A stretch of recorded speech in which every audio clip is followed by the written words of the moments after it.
Good morning mga ka-Pussycats! Ako, si Pussycat si Mauro Vlog at welcome sa aking first vlog.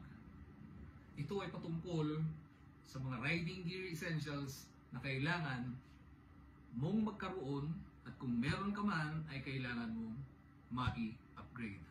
Number 1 sa ating list ay ang helmet. Makikita nyo, ito ay half face helmet na ginagamit ko especially kapag mainit. Alam natin na delikado ang pagbumotor at nasa batas na kailangan na meron tayo ng mga sumusunod.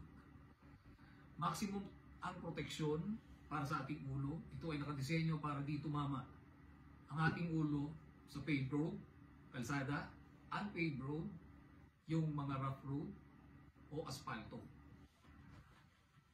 Makikita natin sa mga videos na patungkol sa pagmumotor ang disgrasya na inaabot kapag wala kang helmet.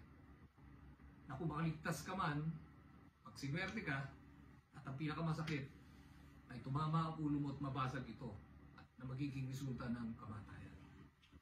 And number 2 ay yung gloves. Isa ito sa pinaka-importanting bagay na kailangan natin. Kalimitan kasi sa aksidente na ating na-experience pagtumba, kamay agad ang naitutukod na nagre-resulta sa pagkagasgas, pagkabali ng ating mga daliri o nung mismong parte ng ating kamay hanggang sa braso. Kaya itong mga gloves na ito ay ginawa na mayroong impact protection. Ganito sa knuckles, sa ating daliri, at kung titingnan nyo dito sa likod, meron itong palm protection. Hindi nito ginagarantiya na ikaw ay magiging ligtas, pero mababawasan nito ang disgrasya. Maaring bugbog lamang ang abutin ng iyong kamay o parte ng katawan. Kaya importante may gloves ka. And then pangatlo ay yung riding jacket. Itong riding jacket ay napaka-importante dahil sa mga napapanood natin sa mga videos ng disgrasya, kalimitan nababalian ng shoulders, nababalian ng likod, nababalian ng braso, at tumatama yung dibdib. So, itong jacket na ito importante pagkat meron siyang back protector para sa ating spine, yung shoulder protector para sa ating balikat, protector naman ito para sa ating mga braso at yung sa dibdib.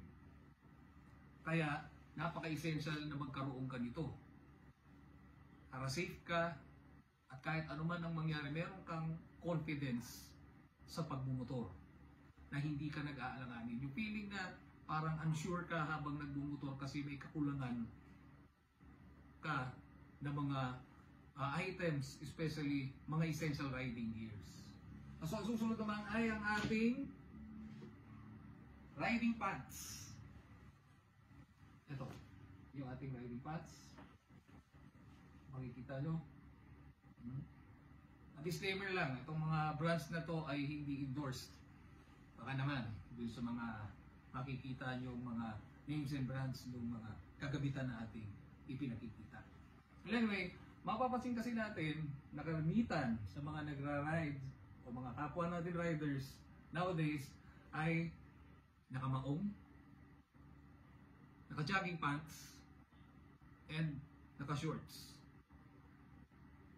Ang ginagawa o ang importansya nitong riding pants ay numero 1, protection dahil meron siyang heat protection na mga CE level 2. Mga pads siya na mag-a-absorb upon impact kapag ka ikaw ay natumumba o ikaw ay tumalsik sa motor.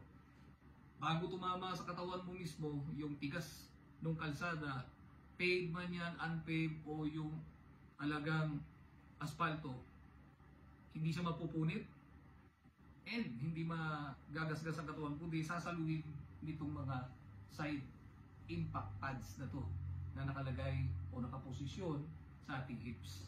Meron din itong knee pad and shin protector. Yung knee and then ito yung parte ng ating shin. Na alam naman natin, pagkatapos tumukod ang kamay, ang susunod na tatama ay ang ating mga tuhod na nagre-resulta ng gas-gas, dislocation ng tuhod, at alam naman natin dahil nakamotor tayo, dalawang gulong lamang yan. Mahirap i-balanse at depende rin sa kasabay natin sa kalsada. Minsan nag-iingat ka, sila naman hindi nag-iingat. At hindi mo masasabi ang disgrasya, pwede kang mabalitan ng tuhod. Ma-dislocate na magre-resulta sa minsan karimari-marim na disgrasya.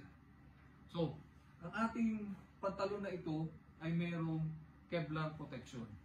Dito sa gilid nito, nakikita natin, may sa gilid at sa ating tuhod, meron siyang Kevlar. So, yung gas-gas, kaya niyang saluhin yung sinasabing abrasion, sila yung sasalo. Pag napunit yung pantalon, mayroong pansasalo layer. And then yung knee pads and knee pad na, and then yung shin natin ang pupuntahan. And then last ay ang ating riding shoes. Ang riding shoes na to ay napaka-importante din dahil karamihan sa nakikita natin ay naka-rubber shoes, naka-crocs type na sandals, or pinaka-matindi ay yung chinelas. Which is napaka-unsafe para sa ating mga riders. Kasi unang-una, kapag ikaw ay nasagi, kung hindi man kamay, paa ang mauuna mong itukod ka. Doon kasi yung kaisipan na mapapahinto natin yung motor o ma-balance natin ito. Kapag ka-rubber shoes, kapag tayo ay tumalsik, napupunit. Kung makikita nyo sa mga commercials about safety riding gears, and especially pagdating sa sapatos, makikita nyo unti-unting paano nagagasgas, nagdi-disintegrate kapag tayo ay sumadsal sa kalsada. So, hindi talaga siya made. So, meron talagang made na mga bagay, especially these riding shoes para sa mga ganong bagay. Ito yung ginawa specifically to protect our toes and yung ating sakong to at itong ating joint na nandito. So, mabigat din kasi ang motor, and at the same time, depende kung ano maiuna mo. So, kailangan mo nito para maprotektahan ng iyong paa. At karamihan sa atin ng mga nagmumotor ay mga nagtatrabaho. So, kung hindi man leisure na gusto mong mamasyal o gusto mong mag-distress o gusto mong pumunta sa malalayong lugar, ginagamit natin ito sa pagpunta sa trabaho, pag-report sa trabaho, sa opisina. So, kailangan natin protektahan yung ating katawan dahil unang-una kapag kayan ay nabali, nagasgas,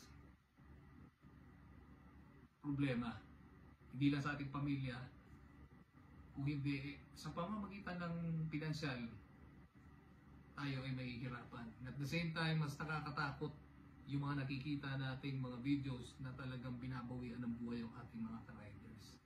Napaka-importante at esensyal na kahit pa unti-unti. Hindi ko naman sinasabing bilhin mo yung ganung brand na napakamahal, pero kapag meron ka naman, pwede mo itong pag-ipunan. Magsimula ka lang muna sa simple brand, and then unti-unti, pag napag-ipunan mo na, o pag may extra money ka, pwede ka nang bumili ng mga brands na gusto mo, o as advertised, nakikita mo, maganda, at tried and tested, proven yung kanilang material na ginamit para sa maximum protection ng iyong katawan.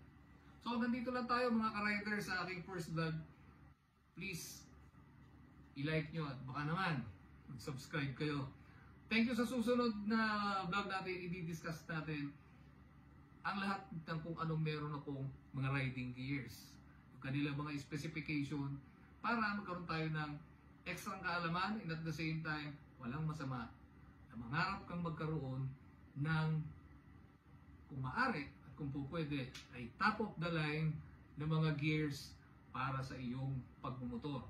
Minsan, Pagkasama mo yung official back ride mo, pupwede rin na magkapagkumpleto kayo ng gears para safe kayong dalawa sa mga travels ninyo. At siyempre din isipin natin yung ating family na makauwi tayo ng ligtas. Dahil kapag ka may mga riding gears ka, at the same time, number one, may kaalaman ka, riding gears, may training ka, garantisadong magiging safe ka. And at the same time, na ililigtas din natin yung future ng ating pamilya. So maraming salamat. Abangan ninyo ang aking susunod na vlog patungkol sa mga bagay na ito sa aking susunod na posting. Thank you and God bless. Ride safe mga ka-riders!